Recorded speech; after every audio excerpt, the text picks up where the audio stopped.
7% RSG Philippines and 33% para sa Onyx. And kung meron tayong mga fans dyan ngayon ng Onyx na nanonood sa bahay at dito sa venue, syempre supportahan nyo ang inyong mga team. In terms of audience prediction, lamang ang RSG pero magsisimula na ang game number 1. Sino kaya ang makakauna o makakaasi dito sa pinakaunang pangalawang serye natin? Ito ang ating team composition. Ano ba ang matchup na inaabangan mo dito, Wolf? Una sa lahat yung jungler matchup. Sinabi na rin, hinap na din natin. At saktong-sakto pa, ito na yung Lancelot na damage type. Okay, wala na tayo doon sa mga hybrid, Tancelot whatsoever. Pure damage at penetration. True assassin ang makikita natin dito na kay Ryzen. Unless bigla siyang mag-hybrid. Parang kanina lang na nakita natin si Carl TZ. Yeah. Exactly. And ngayon ay sisimulan na natin ang bakbakan Irad at si Ryzen ang itinututok natin. So, ito na yung mga natin, mga emblems ha. Yep. Yeah, so yun nga, Festival of Blood, interestingly, hindi nag-seasoned hindi nag-bargain hunter itong si Fanny. Which is interesting kasi usually yun yung pinipili. So, pang-fighting talaga yung gusto gawin dito ni Irad. Hindi siya ganun kabilis when it comes to dealing with yung neutral objectives natin.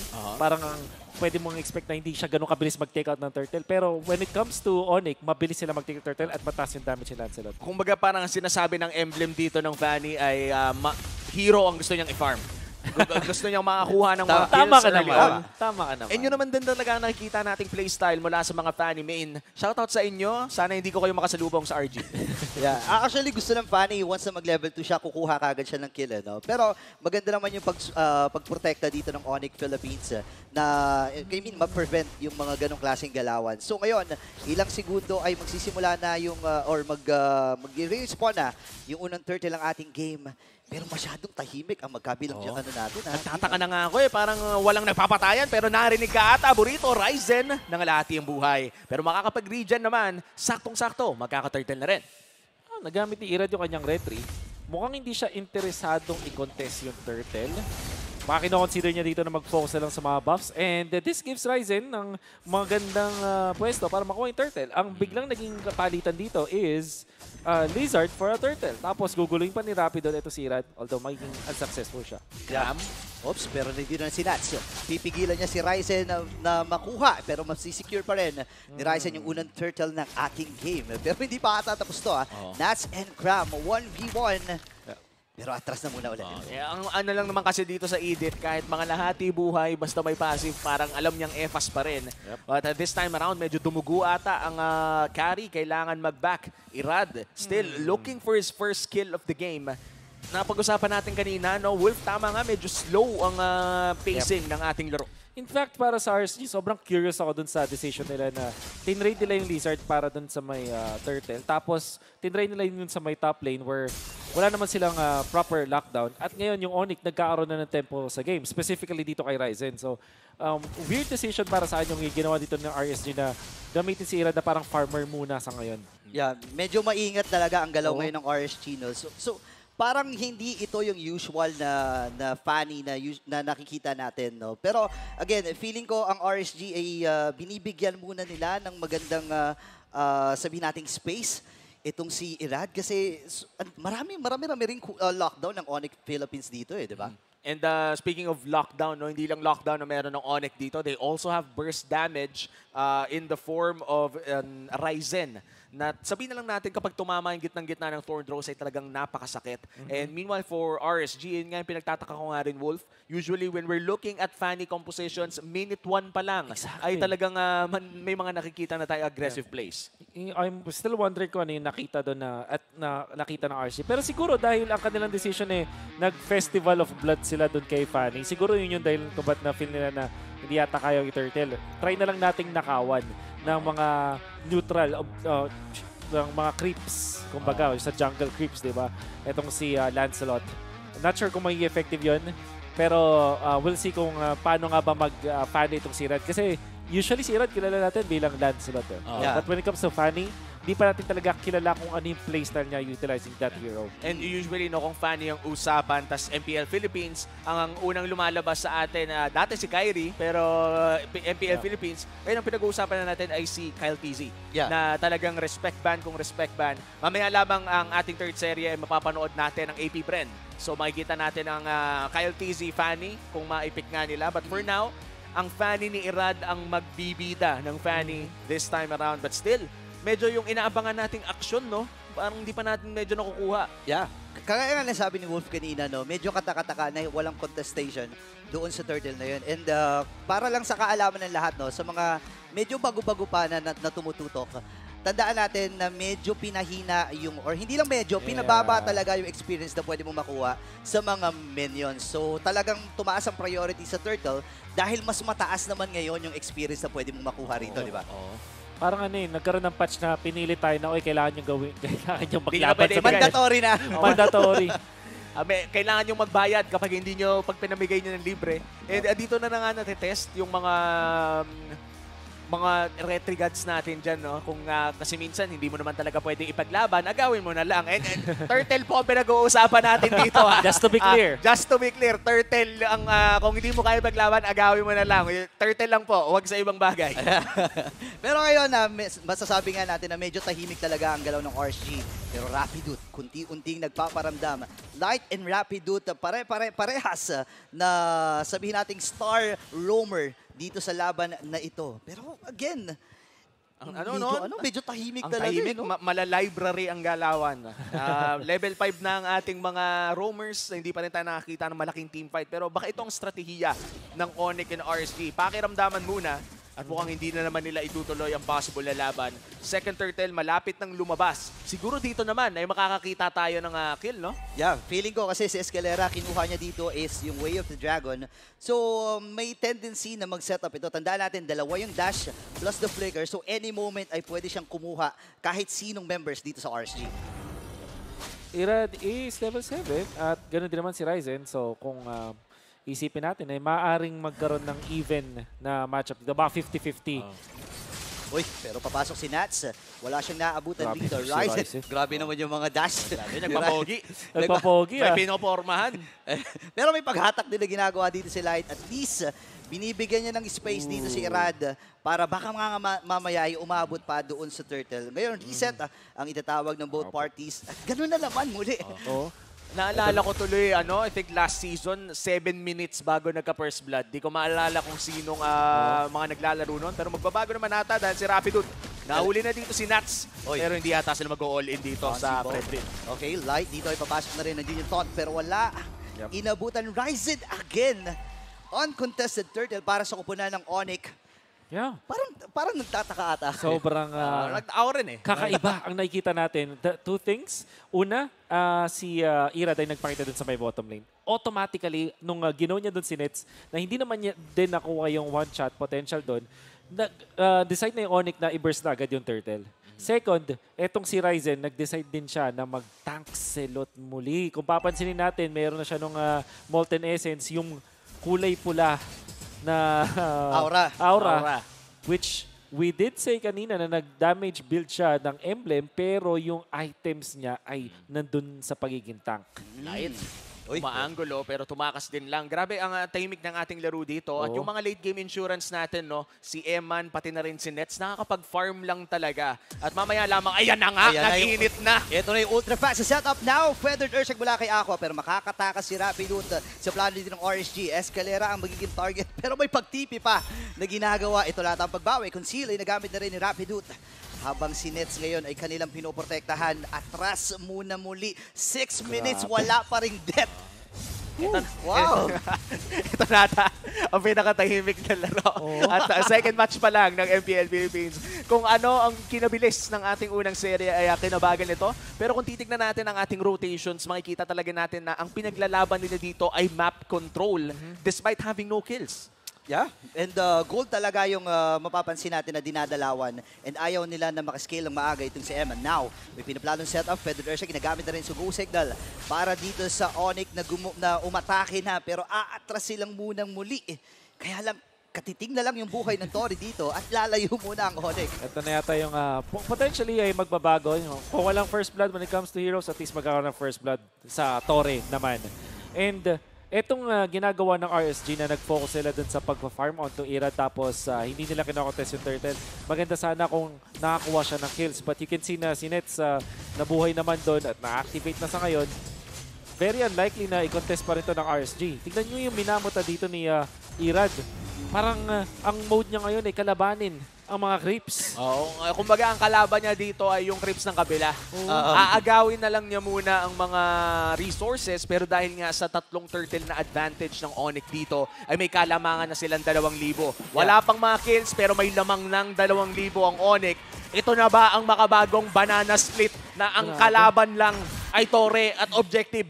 At least kahit paano, nagkaroon ng trade din ang RSG doon. Pero kasi ang problema dito, medyo pababa yung pagkuha dito ng ng isang Fanny. Alam natin, early game talaga nangangibabaw ang isang Fanny. And ngayon, makukuha nila yung turret dito sa may bandang gitna. Wala pa ring patay sa magkabilang kupunan. 8 minutes in. This must be some record. Record na siguro to, no? Meron ba? Meron ba? May stats ba tayo? Pinaka-late na first blood, no? Wow, iba to. Tinan mo, pakiramdaman muli. Ang pare sa jungler magkakakitaan. Rapid with bouncing ball. At may pagsipa na Way of the Dragon. At si Escalera ang unang maduduguan. Habang si Rapid mapapang-flicker. Pero may pagsagot si Nats. 2-0 para sa RSG. Lahat ng inipo ng RSG ay na-cash out nila doon. 2-0 ang kill score, pero lamang pa rin ang Onyx ng 1.5k. Ryzen might look for the play, pero mukhang hindi na nila itutuloy pa. Lockdown and damage, yung pala ang meron ng RSG. And as expected, ang trabaho dito ni Nats ay tumangke bilang kanilang front-to-back lineup, and Light was able to find an opening doon kay Escalera. Yun nga lang, hindi kinaya ni Nets. Naku, That's nasipa. well played. Makakatakas hindi. Naabutan siya ni Eman sa pagkakataon ni habang si Cram naman versus 2. Ryzen na nandun na rin sa may loob. At si Eman dito ay mapapatay din doon sa naging proseso habang Nats versus 3. 4 na members na mula sa Onyx. Irad nandun din sa may likod. At parang plano niya yung orange buff muli, ha? Oh, yeah. Galit sa orange buff. Galit sa orange. Kanina pa ayaw bigyan, pero still RSG behind by 1.5k. Pero their strike na gamit na nga dito ni Aqua. 3-1 ang ating kill score, malapit ng mag-10 minuto at si Irad naghahanap pa rin ng kanyang first kill of the game. Yeah, hindi natin nakikita yung aggressive na Irad na nakita natin nung Season 11. Ibang strategy ang ipinapamalas ngayon ng RSG. Pwedeng sabihin na natin na siguro binibigyan nilang pagkakataon si Eman dito, pero ito na yung sipa mula sa RSG at si Cram ang kanilang napili dito. Lalabas sa kanyang primary rat and si Cram ay mapapatay. First kill para kay Irad. Oh, yun ata, no? Kahit medyo delikado na yung edit, yung gusto nyong i-burst, sapat naman pala ang damage ng RSG Philippines Wolf. Yep. We can see na pag-uusapang damage, yun yung medyo lacking dito sa Onyx. Especially kasi nag-decide sila na maging tank itong kanilang Lancelot. Ngayon, meron siyang War Axe. Pero, napapansin natin ang problem with Lancelot sa meta natin ngayon, kailangan niya muna mag-farm ng sobra-sobra. Kasi hindi ganun ka-aligned yung kanyang emblem set dun sa kanyang item build order. Kasi parang tinatry mo mag-compensate. So, kailangan mo pa talaga ng third item bago ka lumaban bilang isang Lancelot. Yung RSG, napansin nila na nawawala doon si Ryzen sa mga laban. So, medyo nasa kanila advantage. But this time, tinawag na yung buong barangay ng Onyx. Aqua! Oy, nasa naman! Pero mapapapurify itong si Aqua habang nailatag na rin yung bakal na krusat si Light. Medyo mapapasobata. Nandito yung puncture. Pero si Ryzen dito magde-decide na rin na umatras. Ngayon, si Nats pala, hinahawakan lang niya yung Lord. Oo. Pinapaingay lang niya. Oo, parang pag tinuloy nyo yan, nandito lang ako. Ang maganda dito na nakawan nila ng purple buff itong si Irad. So this is really good para sa Onyx. Ito na yung kanilang window of opportunity para i-take yung Lord.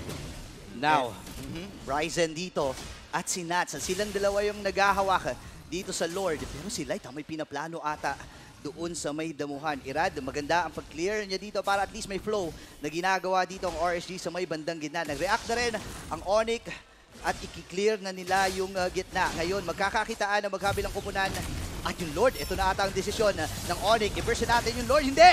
Unahin na muna natin si Light. At wala, or may kakulangan sa setup dito ang RSG habang si Irad naman ngayon ay masisipa ni Escalera. Mamamatay ang dalawang members dito ng RSG at ininex na nga pa nila itong si Nats. Pero mababagsakan muna itong si Cram. Andun yung Tyrant's Rage. Pero bitin na sa damage dito ng RSG and good signal ito para sa Onyx na simulan na at kunin itong unang lord ng ating game. 2 for 1. Good exchange para dito sa Onyx. Ano ba naging crucial play doon, Wolf? Well, naintindihan ng Onyx na yung strike ng kanilang composition tsaka nung decision nilang mag-tank slot na malakas sila when it comes to Lord Dance. In a way na pwede sila mag-turn dun sa heroes. Ganun exactly nangyari. Pinang-bait nila yung Lord at yung RSG na pa-commit sila with Irad at naiwan dun sa may gitna. Then Onyx, the moment na nakita nila yung Fanny na walang purple buff, the decision, the shot call is, i-go natin yung mga hero. Hiruhan natin. And it's exactly yung ginawa nila. Ginawa ko sila yung damage output nila dun sa mga heroes ng RSG at dun na nila nakuha yung kill kay Irad. May setup na naman, may setup na naman na pinaplano dito ang Onyx. Pero uunahin na nila yung Torres sa may bandang gitna. Good decision para sa kupunan ng Sonics. Pero parang gusto nila mag-transition dito sa may top lane, ha? Talagang susulitin nila ang mga waves na crashing sa side ng RSG and Onyx. Still holding the lead. Mula 2,000 ay tumalon na ito sa 4,000 at nag-group up na sila ngayon. No? Ito na yung phase ng game kung saan sinasamahan na nila ang kanilang MM para makapag-push ng karagdagan. RSG, how do they dig themselves out of this hole? Paano sila makakalabas sa ganitong klaseng problema? Well, gusto ko sana sabihin na sana naging mas aggressive sila no early stage pero hindi nila ginawa Hindi yun. naman natin mababalik ang oras. Hindi na natin mababalik ang panahon. Ang kailangan nilang gawin is i-secure purple buff nila, number 1, para maging free na ito si Irad at mabalik yung confidence niya sa paghahanap ng mapag-step sa likod. And then, next is i-combo nila si Aqua, ito si Nats. Mataas yung damage output ng dalawang heroes na to, especially kasi XP lane itong si Nats. At nakita naman natin kung yung Fred rin niya, I mean XP lane. At nakita naman natin na maganda yung pag-handle niya ng kanyang ultimate. Napapatama talaga niya. So, yun lang. Kailangan ng i-commodate ng RSG. Pero ito na yung first step. Secure the purple buff. Purple buff na naman ang magiging target dito ng Onyx. Kailangan nilang agawan ng purple dito si Irad. Feathered Ursa ginagamit. Pero again, naging successful na naman ang pagkuha ng purple buff mula dito sa Onyx. 4K na ang gold dito, ah. Ang hirap din na walang purple buff ang Fanny dahil nag-energy dependent ang isang Fanny. At with that purple buff ay medyo yun yung requirement para makapag-spam ka ng cable. So, may energy gap sa ngayon si Irad. Kailangan talagang maprotektahan ang kanyang purple. Yeah. And actually, kapansin-pansin din ang ginagawa ni Escalera dito, no?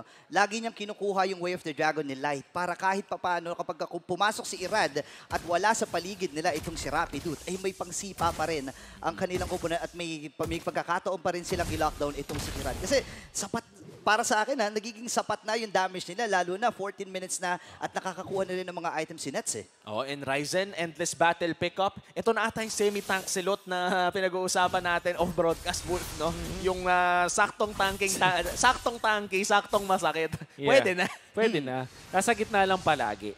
I think yung RSG, kailangan nilang ibalik yung yung Task Force RSG. Siguro mag-conceal play sila gamit yung kanilang Cho. Tapos kumuha sila ng mga pickups. Kaso naunahan na sila dito sa pwesto ng Onyx. Ayun na naman. Tapos meron pang Death Bush setup na nagmumula sa Onyx. Kung sino mang maligaw dyan, ay wag naman sana biglang pumutok ng barang bula. Nagpakita naman dito si Escalera, Light. Medyo naaamoy niya siguro, no? Pero si Eman, ayun na, pinancheck na. Siguro at this point ay nagtatatlong isip na sila, hindi lang dalawa kung papasukin ba nila. Pero conceal play, naku yung Fanny! Nakakuha na. Pero actually, hindi rin nag-retry dito si Irad. So may option pa rin sila na i-contest itong Turtle. Pero wala nang conceal ang Onyx rito. So may idea na ngayon ng RSG na pwede silang mag-conceal sa likuran. Kaya lang kung titingnan mo si Light kasi siya yung nag-check and wala nang iba sa mga members ng RSG dito ang pwede mag-check kundi siya lang, eh. Now the Lord, sisimulan ng Onyx. Hihilain lamang ni Ryzen na naka-semi-tank silot. Pero nandiyan naman si Nats para i-hold ang Lord. Ito na ang ginagawa ng RSG ngayon. May taga-hold sila ng Lord and it's Nats. Pero mukhang may naunang mag-engage. Ito na yung setup mula dito kay Rapidut at siya ay mapapop yung kanyang immortality habang si Light naman yung mamamatay. Same with Irad. Delikado ata dito ang RSG. 3 members mula sa kanilang kupunan ng mamamatay. At ngayon, libreng Lord para sa mga Sonics. This is going to be a Luminous Lord secured for the side of Onyx. Lumaki na ang kanilang gold lead from 4 to 6. Every time na may nangyayaring magandang teamfight para sa kanila ay may plus 2K sa kanilang gold lead. Superior yung Lord Dance dito ng Onyx. Mas maganda yung kanilang mga pwesto at yung kanilang mga decisions. Grabe yung sakit ng damage mula dito kay Ryzen. At ngayon, Wow! si Eman ay babawi na nga ba habang si Nets ay naka-free hit lang. Oh my gosh! Kamunti ka na. Kamunti ka ng maka-miracle play si Eman doon sa mid lane. Pero dahil sa effort na kanyang pinakita doon, ay madaling makakadepensa ang RSG Philippines in the mid lane. Tignan natin ang FWD Insurance item build. Yep. Kasi yung burst mula dun sa ating Harid, dahil nagkaroon na siya nung Crystal tsaka Divine Glaive. So masakit na talaga yung kanyang Synchrovision. And of course, one attack mula dun sa kanyang dash, it's gonna be enough. Itong titignan natin din, ito si Farsa, that maganda dito kay Aqua ay inadapt din niya yung Exort Boots from before, yung may robe na siya. So at least ginagamit na rin niya, pero not enough pa yung kanyang damage output. At mukhang itong slow burn mula doon sa RSG, hindi na pumapabor sa kanila kasi parang hindi sila makapwesto doon sa mga Lord Dance. Buti na lang may mga heroic plays katulad doon sa ginawa ni Eman, but they still have to fix yung kanilang Lord Dance. And looking at Cram right now on this Edith, talagang nagagawa niya ang kanyang trabaho na pagtangke at maging sub-DPS unit para sa side ng Onyx Philippines. And I do feel like their damage is enough kung patagadan lang ang usapan. But in terms of burst damage, medyo kulang pa rin. Kung tumagal ang laban, kayang-kaya nilang lumaban. Pero kung mabilis ang laban, RSG Philippines, burst damage ay nasa kanila. Yeah, kasi yung gusto nilang gawin, gamitin si Nuts tapos yung kanilang Feathered Airstrike. Nakita natin na may ganung potential yung RSG. However, wala sila nung hero na pwedeng pumigil kay Ryzen. In fact, yung si Rapido, siya yung nakakapigil naman doon sa may Fanny. So, yung Cho, meron siya lockdown for sure, pero parang nadadad siya dito ni Ryzen. So, napupunta sa may backline si Ryzen in a way na si Aqua at si Eman hindi nagiging safe. Yeah, actually, kagaya nga nung naging skirmish kanina doon sa may bandang gitna, di ba? 2 dash at isang normal hits lamang, halos 20% na lang kagad yung buhay dito ni Aqua. Habang ngayon, magde-decide ang Onyx Philippines na gumaw at makakasipa din at Irate dito ay nasa likuran habang si Eman ay makakakuha rin ng isa, 2 babagsak para sa RSG. Pero may pagbawi nga ba dito ang kanilang punan? Nandun yung setup! Tyrant's Revenge, Bouncing Ball plus the Flicker. Pero bitin na ata dito ang damage na kumuna ng Onyx. At ngayon ay si Irate, dedelikado din. Pero meron siyang immortality dito, aabutan pa! Oh my gosh! Nakakuha na naman si Eman ng isa killing spree para sa kanya. At parang ganun lang, yung 6K gold lead, naging 1,000 na lang. At magkakaroon pa ata ng Lord ang RSG Philippines. Eman, clutch! Grabe. Sobrang clutch. And nagiging effective na yung true damage output mula dun sa kanyang itemization, going in for the Feather of Heaven as well as the Starium Scythe. So sa mga bagong items, at saktong-sakto, hindi man lang siya nagkaroon ng mana problems na kumbaga efficient yung pag-ubos niya dun sa mana pool niya to eventually take out yung mga important heroes. So si Ryzen kasi bilang isang Taxelot, hindi naman din ganun kataas yung kanyang HP. So yung mga true damage output masakit bilang isang Taxelot kasi nakarelay ka na dun sa defense mo. And I think yung HP niya nasa 7-8K lang, so hindi ganun kataas. And with that, RSG holds their first lead of the game.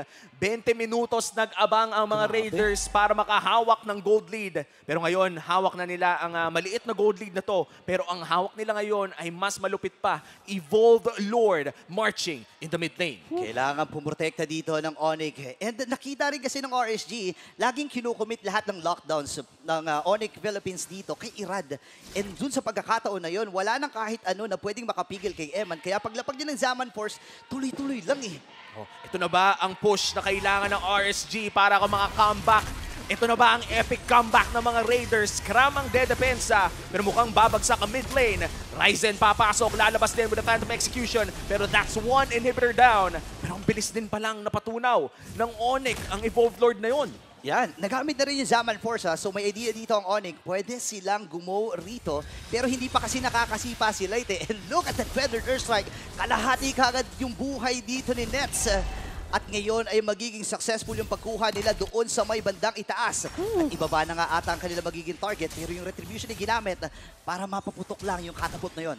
Grabe yung 360 turn, actually 180 turn natin for the side of RSG. Wolf, anong nangyari doon? Parang biglang out of nowhere, RSG Philippines, hawak na ngayon ang larong ito.